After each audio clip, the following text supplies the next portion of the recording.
Elden Ring is From Software's magnum opus, their greatest creation so far. I spent over 100 hours in its vast open world, exploring every nook and cranny, and had a fantastic time. Usually my reviews don't start so positively, but in this case I can't help but praise. Still, the game is not perfect. In fact, I was not aware that it doesn't support ultrawide. Imagine a AAA title in 2022 with no ultrawide support.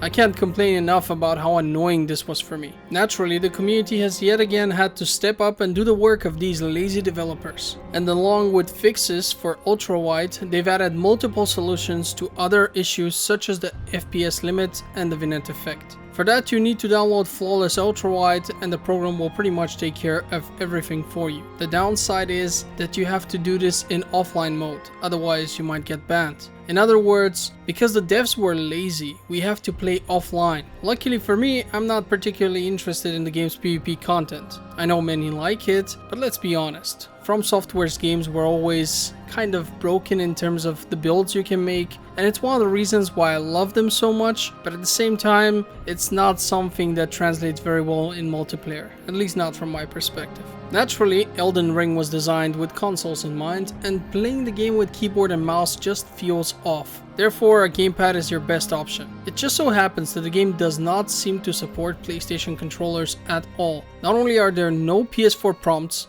but it doesn't even recognize the gamepad. You're forced to use third-party software such as DS4 if you want to play with any PlayStation controller. It's also possible to install a mod which will force PS4 button prompts, but that's complicated and simply not worth the hassle. You will get used to the controls very quickly, trust me, so there's no need for you to do this. Now on to some of the more weaker points and flaws of this game. If you've ever watched some of my other reviews, you will know that the story of the game is extremely important to me. Well, apparently George R.R. Martin was in some way involved here, but for the longest time it wasn't clear what exactly he had done. Now we know. He essentially wrote a story about events which have taken place in this world long before the game's storyline. In other words, he set the foundation of the game's world, and then From Software took it and built everything on top of that. Personally, I've read R.R. Martin's books, and while they were good, I never found him to be an amazing writer. Still, having him on board should definitely improve things immensely, considering the fact that the Souls games before Elden Ring had a story which you had to look for with a magnifying glass. I know some of you will immediately tell me how the story of the previous games is deep and vast, but it doesn't matter if the presentation is next to none. I should not have to look around for bits and pieces of information in item descriptions, for example, in order for me to understand the narrative. That's just nonsense. Imagine I have a whole pizza which I want to give you. Do you think that if I cut it into bite-sized pieces and hid them all over the building, then ask you to go on a treasure hunt would be the same as serving you the warm, full pizza and letting you eat it normally? I'm sure you see my point by now. A story should be told directly. The audience should not be expected to work really hard and research outside the game in order to get it. Anyway, Elden Ring does this a bit better than its predecessors. We are part of a group of people known as the Tarnished. We want to find the Elden Ring and become the Elden Lord. At least the motivation is quite clear here. I can definitely understand that becoming a powerful lord can be a very attractive endeavor to pursue. There is obviously more to it, and a large chunk of it will become clear as you progress through the game, so I will leave that to you. As for the gameplay, it's the natural next step in the evolution of the series. The map is completely open and free to explore. It's also full with secrets and side quests. This is one of the reasons it hooked me so well. I'm someone who adores the exploration of games such as Skyrim and Fallout. You just walk around, stumble upon a dungeon, explore it, maybe even fight a boss. I was not aware that Elden Ring would play like this. Not only that, but unlike Skyrim and others, the game doesn't give you quest markers. You're left to wander the map with nothing but a general direction in which to move. And boy is it glorious. The world's alive and full with bosses and various enemies. I remember playing for 50 hours and then reaching a new area filled with enemies I had never seen before, new bosses and tons of secrets.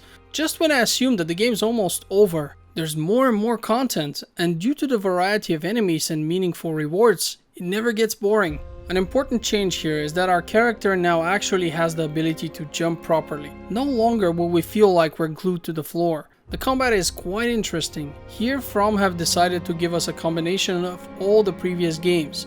Sneaking's a big deal now and I love it. We also seem to have a lot more gear and therefore many more builds one can try out. And yes, some builds will be much better than others, but that's part of the experimentation aspect of the game. And should you go in a direction which feels wrong, you're given plenty of opportunities to change that later on. Sadly, the similar combat and controls also bring about old problems. For one, the game will still queue up actions. This means that if you press attack twice, your character will often insist on performing 2 attacks even if you have changed your mind before the second attack has ever begun. This has killed me many times and it feels like a stupid rule to enforce. If an attack has not started, I should be allowed to cancel it. Another issue from back in the day is the fact that you can use potions when your health is completely full. This means that you can easily mispress a button and drink your health potion even though you were at 100%, which is exceptionally annoying since it both wastes the priceless elixir and locks you in a healing animation.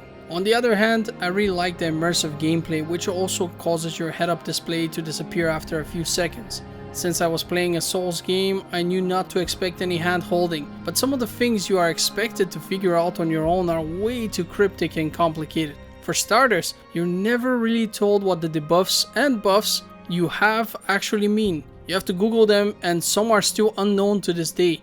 Tons of people report having walked around with a debuff for most of the game before hearing about it in some video or forum. And this goes even deeper. I was aware that you can summon spirits to fight alongside you, but had no idea as to how it's done exactly until about halfway through the game. Even then, I only found out after asking Google for instructions. There's so much the game will never tell you that you're genuinely running a risk of missing out on some important things. All in all, we come back to the whole thing where the game hides important things regardless if story, gameplay mechanics, etc. And while I'm not against some cryptic puzzles or secret zones, of which there are also several, but when it comes to key content, I'm not happy with this approach at all. What I do appreciate is how the game has become a lot more accessible even for players who have never played these games. In other words, due to the improved mobility, the additional summons, the larger variety of weapons and spells, and the additional healing items, the game is easier. Make no mistake though, even so, this is still far from an easy game,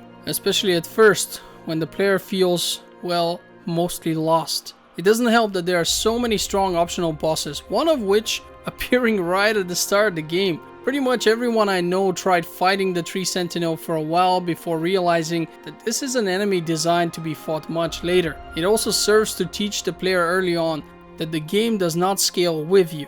Some enemies are simply much stronger and you can usually tell just by looking at them. Usually. Something that I found surprising was the fact that the music in Elden Ring pales when compared to previous titles. Dark Souls 3 in particular had such an amazing soundtrack that I still find myself listening to some of the songs on YouTube to this day. On the other hand, I can't think of a single memorable song from Elden Ring.